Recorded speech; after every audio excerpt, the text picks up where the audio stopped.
Olá, povo de Deus, segunda-feira da segunda semana do Tempo Comum, 18 de janeiro de 2021. A nossa reflexão de hoje é a partir de Hebreus 5, de 1 a 10 e Marcos 2, de 18 a 22. Continuamos com o tema do sacerdócio e também aproveitando as reflexões do cardeal Vanhoá. A santidade do sacerdócio se manifestava por meio de uma separação intransponível entre famílias sacerdotais e famílias não sacerdotais. Jesus não era da tribo de Levi, ele era da tribo de Judá, portanto não podia ser sacerdote segundo a lei. Jamais também em sua vida pretendeu ser sacerdote e nem exercer qualquer função sacerdotal. Seu ministério não foi do tipo sacerdotal, mas profético. Pôs-se a pregar, é o que fazem os profetas. Uma que outra vez se exprimiu com ações simbólicas, como faziam antigos profetas, como por exemplo a figueira ressecada, os mercadores expulsos do templo. Fez milagres como os profetas Elias e Eliseu. Jesus mostra que se considera a si mesmo como profeta ao explicar a hostilidade de seus concidadãos, dizendo: um profeta não é aceito em sua pátria. Na pregação dos profetas, nota-se frequentemente uma polêmica contra os sacerdotes. E Jesus continua, de certa forma, essa tradição profética. Os evangelhos referem uma ação sistemática de Jesus contra a concepção ritual da religião. Com insistência em suas palavras e atos, ele luta contra o conceito antigo de santificação por meio de separações. Numa controvérsia sobre a pureza ritual, demonstra Jesus que a verdadeira religião não consiste em ritos externos. A pureza ritual parecia ter uma importância absoluta, porque condicionava a participação no culto. Ora, Jesus nega essa importância. Na mesma direção caminham as iniciativas de Jesus, que contrastam com o preceito de sábado. E nessa perspectiva, podemos entender quando Jesus, citando o profeta Joel, repete: quero a misericórdia e não o sacrifício. Temos no Primeiro Testamento três principais funções do sacerdote. O sacerdote é o homem da casa de Deus, admitido a aproximar-se do Altíssimo. Ele consulta a Deus e transmite suas decisões, suas leis, e oferece sacrifícios. Os dois primeiros aspectos, que comportam uma participação na glória e autoridade de Deus, foram atribuídos à pessoa de Moisés e se verificam de forma eminente no Cristo elevado ao céu. O terceiro aspecto faz referência a Abraão. O autor sublinha o aspecto mais humano do sacerdócio, que se relaciona com os pecados da humanidade. No culto sacrificial exprime-se a profunda solidariedade do sumo sacerdote com a humanidade perante Deus.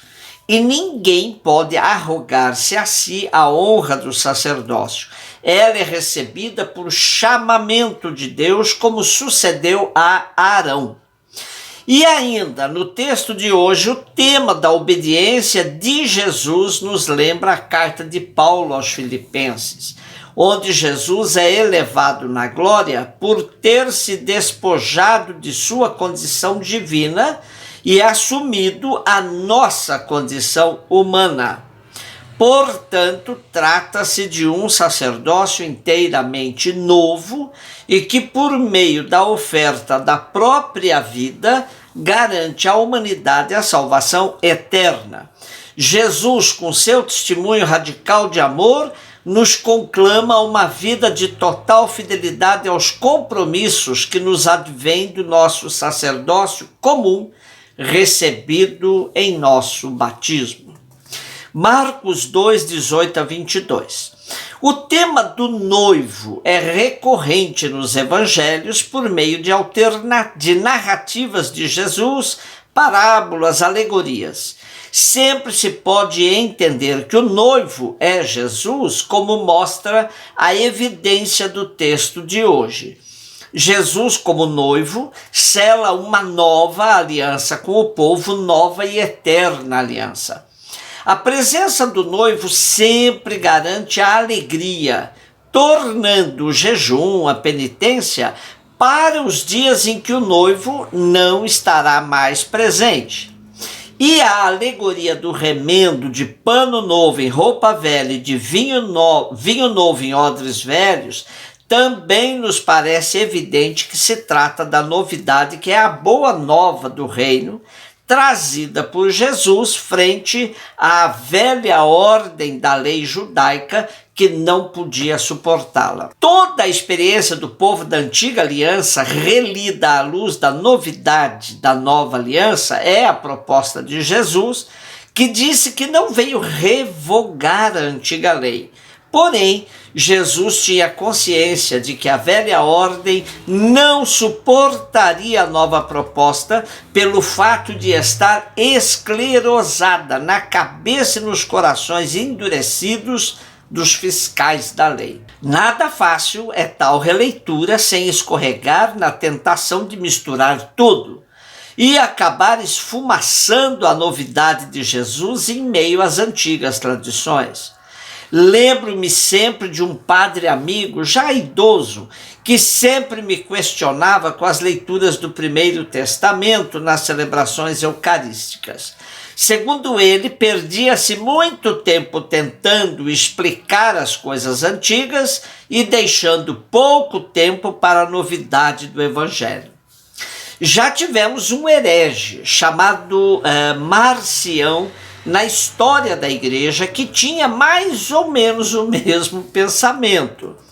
O estudo das escrituras judaicas, juntamente com outros escritos que circulavam na época da igreja primitiva, levaram Marcião a concluir que muitos dos ensinamentos de Jesus Cristo eram incompatíveis com as ações de Deus do Primeiro Testamento. A resposta dele para este paradoxo foi o desenvolvimento de um sistema dualista por volta do ano 144 depois de Cristo. Esta noção dual de Deus permitiu que Marcião reconciliasse as supostas contradições entre a teologia da Antiga Aliança e a mensagem da Boa Nova. Marcião afirmava que Jesus Cristo era o Salvador enviado por Deus Pai, sendo Paulo seu principal apóstolo. Ao contrário da doutrina das primeiras comunidades, ele declarava que o cristianismo era distinto e oposto ao judaísmo.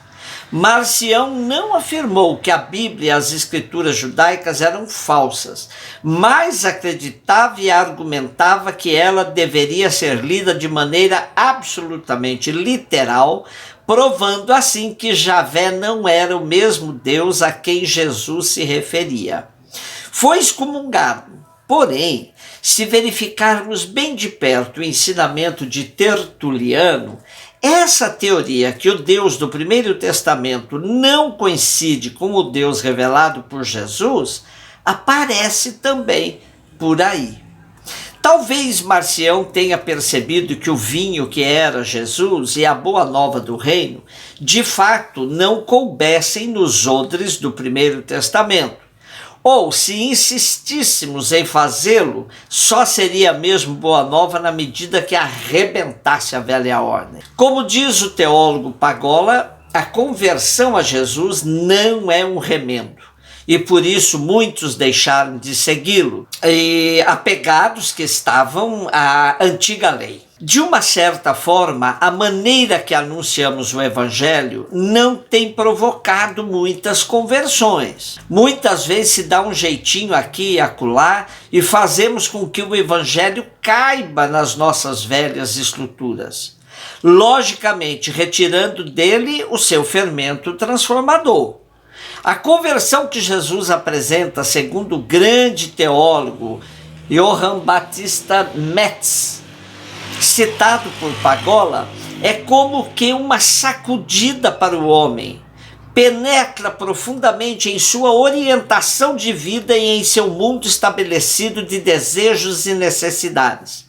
A conversão fere e atravessa os interesses orientados diretamente para nós mesmos e aponta para uma revisão da prática de vida a que estamos acostumados. Será que nós estamos dispostos a abandonar velhos remendos, velhos odres, para nos convertermos definitivamente à novidade do Evangelho? Um beijo no seu coração.